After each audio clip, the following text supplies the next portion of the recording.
Do you want to play Xbox games on your Mac, but you don't know how to get the Xbox app? Don't worry, I got you covered. Getting the Xbox app on your Mac is simple, and I'm going to show you how to do it in just a few easy steps. So first, head over to the Microsoft Store online. Unfortunately, the Xbox app isn't available in the Mac App Store, but you can download it from Microsoft's official website. Now next, you're going to need to install Windows on your Mac.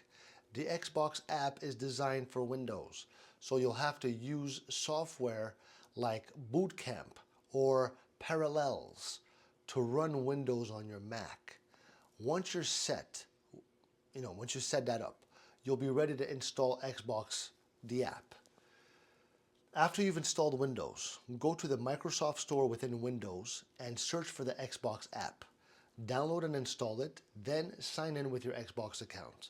Once signed in, you'll have access to all your games, friends, achievements on your Mac, just like on your Xbox. So now you can enjoy playing Xbox games on your Mac. Like, comment, subscribe. Ciao.